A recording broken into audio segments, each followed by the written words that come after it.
Hey, I'm Sean, and welcome back to the podcast. So, over the past few episodes, we've dug in on what I call the AAA multiplier. This is a very simple formula I created, which basically explores the different factors that come into what you're going to get out of any endeavor that you run to. So, this is based around the concept of a real estate business, but really, this applies to your health, your energy, your life, anything that you want to put into this. This really is an easy way to reflect on it. And in case you didn't listen to the first podcast or you haven't read the blogs, the formula itself it's dead simple. It's basically just looking at what goes into you getting something out of any endeavor. So the level of achievement that you have, the outcome, is going to be the multiple of the action that you take, right? Like the doing that you do, multiplied by the level of ability that you put to it. This makes a huge difference, and people overlook this all the time. You know, they just focus on shoveling snow, and they didn't think about figuring out that they could have gotten a snowblower or something that would just make it so much easier. And the last part of the equation, so again, the level of achievement that you have is the level of your abilities by the level of action that you take. I reversed it there, but it's the same concept, right? To the power of the environment that you're in. And today's the last one I'm doing on this little trip I've taken everybody on. We're going to talk about your environment. And specifically, what I'm going to dig in on is five things. Five things that really are going to either prop you up and shoot you forward, or they can just drag you back. You know, in coaching, when we start working with someone, they want all the surface level stuff, right? So we'll have someone start coaching with us, and we'll do all the stuff that you would think a real estate coach would do. We help them put together a business plan. We help them work out the financial side of the business. We help them talk about the next steps they need to get where they're going. Usually there's a couple key things that they really need, like they need accountability, or they've got to get an assistant in place, and they need better management of their time. Like, we put in these basic building blocks. But what's funny is that you could have the best plan in the world and you could show up every day, but if there's little things chipping away at you being able to actually do it at the level that your capabilities are, you might not get much from it. And so a lot of the time what happens is we start out, we put all these plans in place, but then throughout the course of the relationship, what we end up doing is finding all the little things that are getting in the way. And what I want to do today is just kind of dig in on five of the environment-driven things that I see holding people back the most. Okay, so we're going to go through a top five list. I'm going to get real with you just out at the beginning.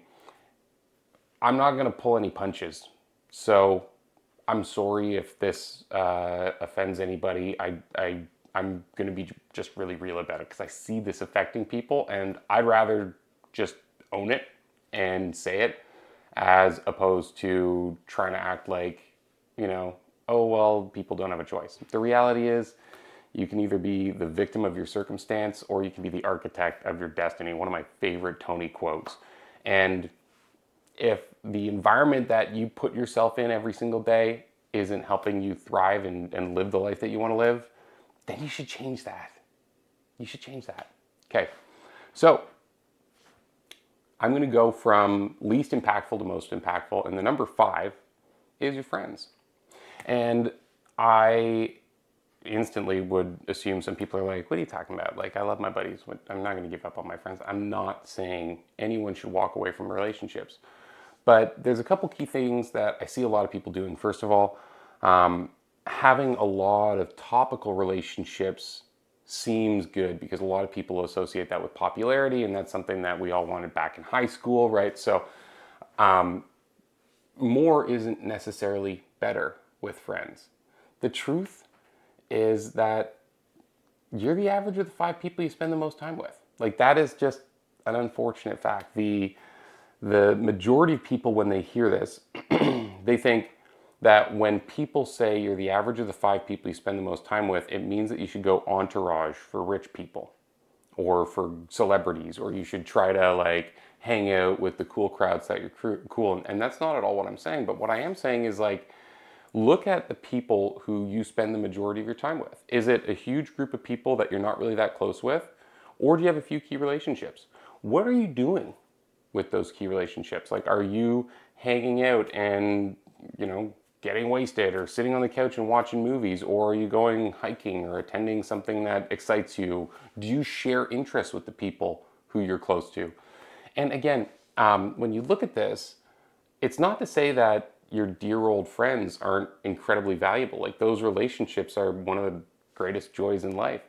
But you have the opportunity to look at how you meter your time between the people you spend your time with. So if you're putting all your time into a relationship that you get value and you love that person, you want to be around them and you want to see them carry through their lives, all that stuff, that's great.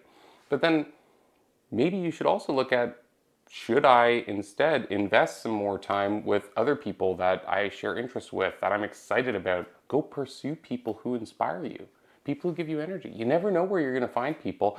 And if you don't allow space for it, the finding might not happen. And there's that classic principle, the Pareto principle, the 80-20 rule, right? Like, 80% of what you do only drives 20% of your results, but 20% of what you do drives 80% of your results. And it's the same with your friends. You don't need to spend a huge amount of time with people who inspire you and pump you up and make you want to be a better version of yourself to get a huge amount of benefit from them. So if you look at the people who you surround yourself with, don't feel as though just because you've done something in the past, it's something that you need to continue doing. You can still have traditions and celebrations and be close to people without making it something that blocks you from bringing other relationships into your life. Okay, number 4. The number 4 is your professional environment. And in the blog, I tell this funny story, and I'm going to tell it again because it just nailed this home for me. Your professional environment is the place that you show up, right? It's the place that you go to and you work. You spend a lot of time in this place. If you go to an office every day, or you've got like it's work with an office. It's something that can, again, either give you energy, make you feel great and inspire you, or it can hold you back. So when I first got into real estate, right, I've told this story before. I was like 22 years old. I was a total kid. I had no clue what I was doing. I thought that the big brands, the Remax, the Century 21, the Coldwell Banker, all that stuff, I thought it was all standardized. So I was like, okay, well, I'm getting into real estate. I don't have a clue what I'm doing. I'll be thorough. I'm going to do my homework. I'm going to go speak to 10 brokers. So, and I was working with my brother. The two of us, we were partners for a decade and a half. It was awesome. So these two kids would drive out to this brokerage and we go and we interview 10 brokers. So I met with Royal LePage. If you're in the US, that's a Canadian brand. They're great. I met with Remax, really impressive office, great broker. I met with Coldwell Banker. They had all this tech. I was super impressed. I met with Keller Williams. I met with a whole bunch of people. And one office that I went to, it was on the main strip, the great location. And I walked in the door and instantly I was like, whoa, what is going on? Because everyone's office was just like beautiful, right? I go to all these offices and they're renovated, beautiful tile, big windows, all the lighting's perfect. They've got comfortable seats. They offer you a coffee. You're like, all right, yeah, like I feel taken care of, right? So I walk into this one office and it's like the entrance, there's like 4 different kinds of tiles because I guess they either renovated or things kept breaking and they just kept putting more tile down. But then because a lot of them were cracked, they put down one of those, like, the carpets that's like just a black rubber mat with like felt on it or whatever to take boot juice off in the wintertime. So it was all like covered in salt and mud. And it was ripped up around the corners because it was old. Like, they didn't have one of those services that came in and changed. It was just like dirty and it lived there for like 100 years. And the receptionist is like playing on her phone. She like looks up at us and she's like, hey, what's up? We're here to have an interview with the broker. Want to meet the broker? Okay, awesome. Go down. You can wait in the basement. So I'm expecting that there's going to be some meeting rooms or like a bullpen or something. Like more.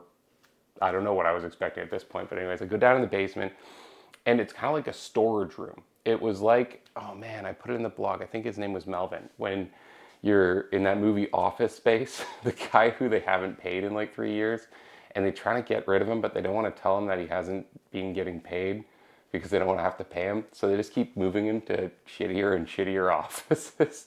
So in the end, he's like in this basement hole with like fluorescent lights. It was like that. And there were all these chairs and tables and boxes stacked in the corner.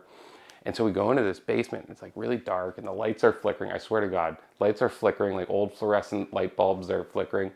I'm like, oh my God, what is going on? And then I get startled because I didn't realize there was someone down there, but like back in the dark corner, there's this old man like eating a sandwich at this, and it was like a fold-out picnic table. I was like, oh God, this is like the worst thing ever. What is going on here? Like, this is insane.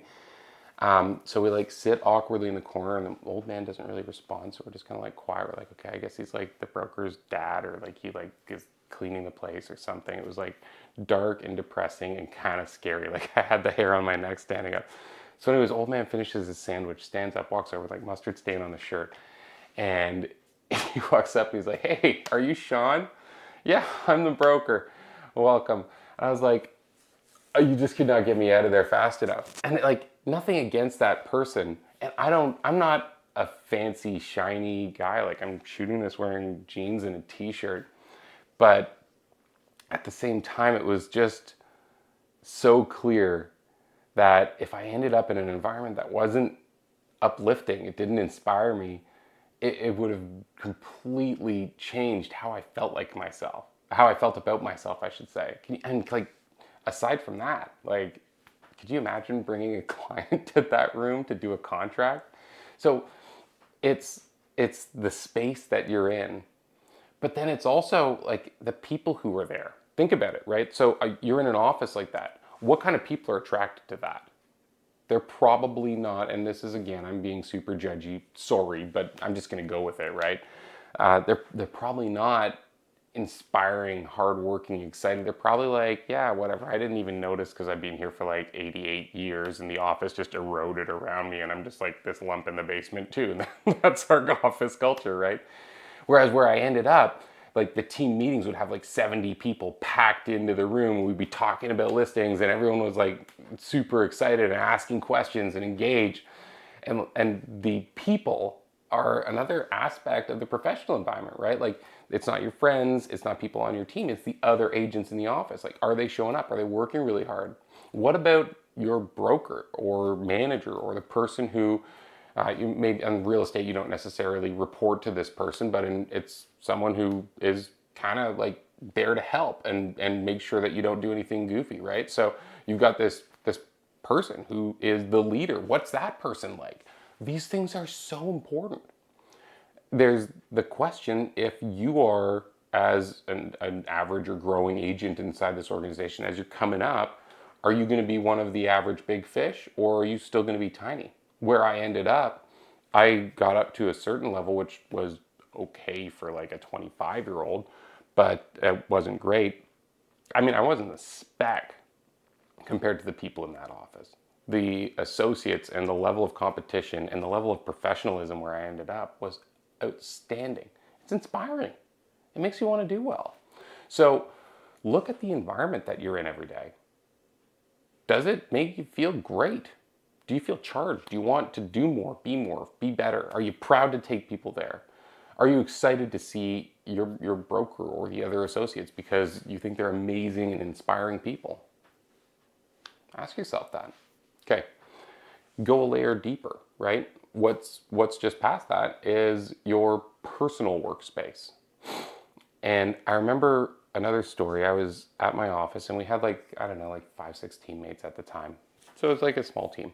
And we were in this little office together and we all shared a stapler. Guess what happened, right? So I'm like rushed. I've got a contract I got to run out the door with. I always like to staple my contracts. I don't like little clips flying around my car and just messing everything up. So I always stapled stuff. So I'm like looking for a stapler. I'm going through all these drawers. I remember just being like, this is so stupid. I have a business that's doing whatever, $1 million a year, and we all share a stapler. And then I got the stapler, I had to find the staples. It was so dumb. So then I was like, what is this? This is insane. I just bought 5 staplers, and it's not like I assigned them to people. I just threw them into the office. Just be like, there you go, wild free, Like I'll at least be able to find one of you, hopefully. And if I can, I'm buying 5 more because I just don't care. It's a $20 or $5 item. I'm just not going to waste time looking for this.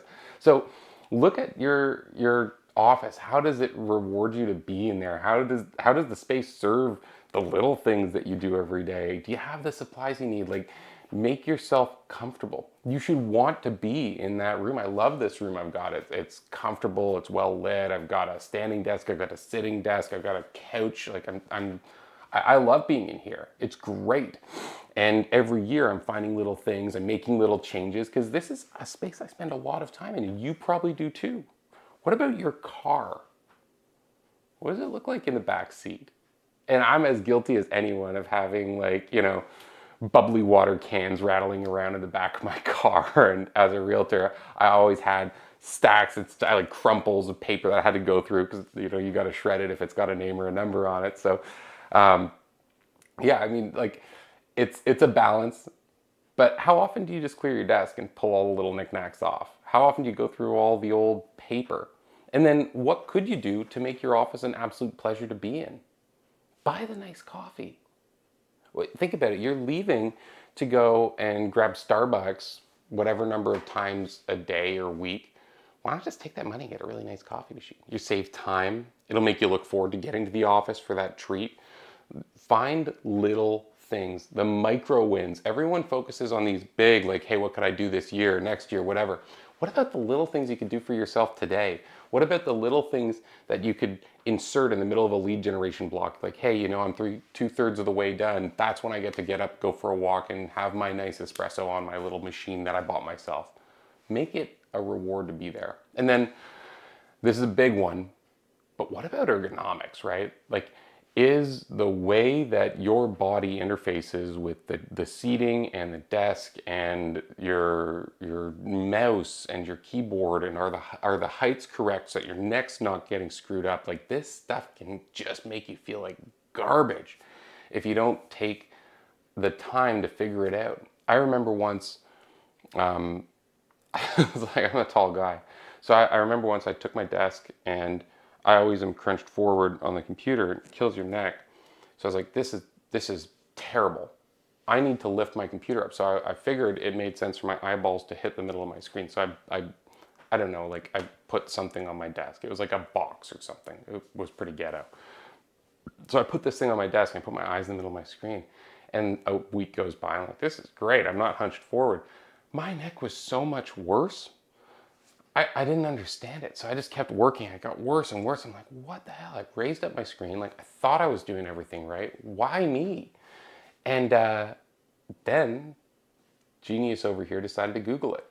Turns out your eyes are supposed to be level with the top of your screen, not the center. So I was craning my neck backwards trying to see my screen all the time. And it was so easy to fix. So look at your desk. Sit at your desk. Right? Are your knees level with your hips? Are your elbows just slightly above the tabletop? Like, these little things make a huge difference when you spend as much time as you do at your desk. And hopefully you're doing at least 3 hours every day working on your clients, doing lead generation, caring for people.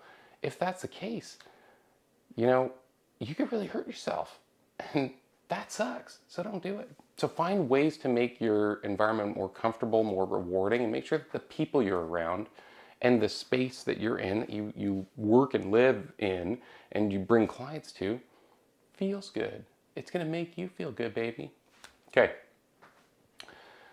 Moving down the list, third from the bottom, and I'm going to group this all under a category of partnerships. Partnerships, okay? So think about this. Partnerships could be your business partner, could be people who are on your team if you run a team, so it's your teammates. It could be your coach. Hopefully you have someone that's guiding you through setting your business up, or it could be a mentor. It could be someone who you check in with periodically, maybe your broker or something like that, right? And man, real estate's a lonely game, right? We spend so much energy trying to get things to happen, and a lot of the time it falls apart. And we get rejected every single day, so many times. Sales is tough, right? Yeah, sure. And the worst part with real estate is that even when it goes really, really, really well, you don't really have anyone to celebrate with, right? Like, you could maybe talk to your spouse, but if you are not married or it's not a conversation that you enjoy having with them, like, who are you going to call when you have a $50,000 deal close? Like, I had plenty of those in my career. You think I told my friends about those? You cannot. So it's like you're kind of lonely in the downtimes, you're lonely in the uptimes, and a lot of people, a lot of realtors for that reason, are really attracted to the idea of partnerships. It's a natural thing, right? Like, yeah, it makes sense. Hey, if we work together, maybe we prop each other up a little bit, and you could cover me when I'm away. We could high five when things are going well. Like, there's a lot of benefits to it. And it's really hard to keep on the rails for a long time. I was in a partnership for 15 years. I had an amazing business partner, my brother. I love the guy. What ended up happening is we just ended up slightly apart. And the way that I look at, when I look back on the whole thing, I think over the course of our entire business, we were like 97, 98% on board to have the same mission. What happens over 15 years? A lot of stuff, right? Like family, life, that 3% compounds. After a while, we didn't want the same business. We were at odds with each other. It sucked. So we had to figure out how to peel it apart, and we were able to work a great setup out that both of us were really happy with, and I love the guy, and everything's good. And at the same time, that was a best case scenario in a lot of instances. It's tough to find partners. It's tough to find teammates. So what do, right? People want to have someone help them. They want to have someone to work with, but a lot of the time they don't want to put the energy and time in up front to make sure that it's not just a solution to temporary pain instead of a win-win alignment for long-term benefit. So first off, look at the mission. Like, what is it that if everything goes perfectly, you're hoping to achieve in your business? Take partnership or solo out of it, or teammates or coaches or mentors. Take everything out of it. What's the mission that you have? And then if you're looking at anyone coming in, do they complement better and align with your mission or not? And be really careful with this. Another thing too is shared values, right? Like, you could have two people who have the same mission, but they want it for different reasons. And it could work, but over time, if you don't share values, there's a really high probability that something could change that would make one of you no longer have that mission, and you could be at odds. A perfect example of this is lifestyle versus money, right? Some people are in real estate because they want to make a ton of money, and there is nothing wrong with that. If you want to have an abundance of money, that's awesome. You should go get it. Go for it. That's part of the game, and that's life, right? Like, I'm not at all shy about the fact that we should celebrate wanting to have more money. It's a great thing. Money is a fantastic thing.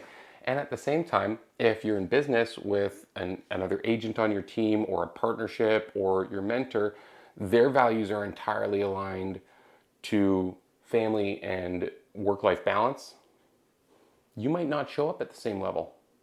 Or if something changes in their family or their life, they're going to completely shift away from maintaining even the money priority that maybe you have, and you're going to be at odds. And that sucks. Okay? Lastly, we spend a lot of time with the people that we're in business with, especially business partners and teammates. Your coach and your mentors are a similar thing, but it's going to just be a lesser degree of time because typically those are more intermittent conversations. But you spend a lot of time with these people. And so one of the things I always ask myself, and I've never read this in like a hiring book, but it's something that I just always kind of try to think when I'm getting into business with someone. I call it the road trip test.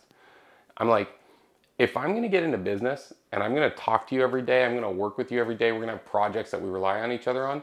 I also just want to know, like, in my heart, do I think I would enjoy a 5-day road trip doing a lot of miles in a small car with this person?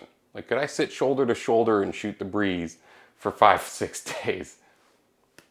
Sorry, but you know what? We need to both like each other and get results. Those two things need to be in balance. And if it's just results and we don't really like each other, it's not going to work. So don't force it. Okay? So the number one thing, I'm going to just pause here. I can't remember, but I think I totally messed up these numbers. So I'm going to just go through them again. It was 5 was your friends, 4 was your professional environment, number 3 is your personal workspace, number 2 is business partnerships, teams, coaches, mentors, all those people that you're building it with, and your number 1 is your family. I told you I was not going to pull any punches, and I couldn't leave this out because I've seen this from the coach's perspective so many times. And I'm not saying that your family's wrong, but maybe real estate's wrong too. It could be one of those things where, if you have a life arrangement and your family and your values in that unit, which is the most important thing that you have, don't align with the requirements of being successful in real estate, it will likely stop you from being successful. That is just a fact. We see a lot of the time, like people's partners don't support them taking risk. This is a risky business. If you are going to be at odds in your partnership because you want to take risk, then that's a choice you need to look in the eye and say you're either comfortable with that or maybe not. I also I also know that sometimes you just need to grind in real estate. I will shout from the mountains that I can help people, and it's possible to build a multiple 6-figure business, like 5, 6, 7, $800,000 business without working more than 40 hours a week in real estate. I was working 25, 30 hours a week at our team's peak, doing $1.5 million in sales every year. Like, that is by any measure achievable in any market if you're smart and you focus on the thing other than taking action inside that value equation or that achievement equation I was talking about. And at the same time, I say average 40 hours a week. And that's because there's going to be weeks where you work 25 hours, you do your lead gen, there's not a lot of appointments, you work your database, you clean up shop, and you go take some back for you. And there's also weeks where you work 80 hours because you have 6 deals that are closing this week and it's hay season, baby. Let's go. So you need to have an arrangement where that's possible. You have that flexibility. And are you on the same mission with your partner? I see sometimes people who just, it's kind of funny. They don't seem like they are, or they are in a relationship that drains them. We see this all the time. People who, they want more, they're unhappy, they don't like what they're getting, and we have calls every week usually when we're coaching people one-on-one. It'll be every 5, 6 weeks. It's like, I can't believe that this happened, and I can't do this because of blah blah blah. And I'm not saying that this is an easy one to look at, but you only get one kick at this. And when I say this, it's like, that's your life. Make sure that you're making it a good one. Make it sure that it's someone you're celebrating with. I'm fortunate. I'm crazy about my wife. Like, the two of us are absolutely so great together. And if we weren't, I wouldn't want her to stick with me. If we weren't giving each other energy and showing up, waking up every morning excited to see them, I would want us to go find something different. So anyways, I promised I was going to get dark at the end. I don't want to finish there because you flip this on its side. You look at the friends you have, the professional environment that you show up to every day. You look at your desk and your office and your personal workspace. You look at your business partnerships and the people around you, and you look at the family and immediate partnerships that you have that are the most important people you choose in your life. And if something's not perfect, that's awesome because it's an opportunity. So think about those areas of your life and just think about what's the one area that if I made a big change would make all the other areas better. Usually it's an easier question to answer than you might think. What's one little thing I could do in each area that might just give me a little bit more of a boost and make me want to do more, want to have more, want to get more, and feel better? The energy that you show up with and the feeling that you have, the confidence, all of these little things are a huge contributor to what you're going to get in life. So go make it great for yourself.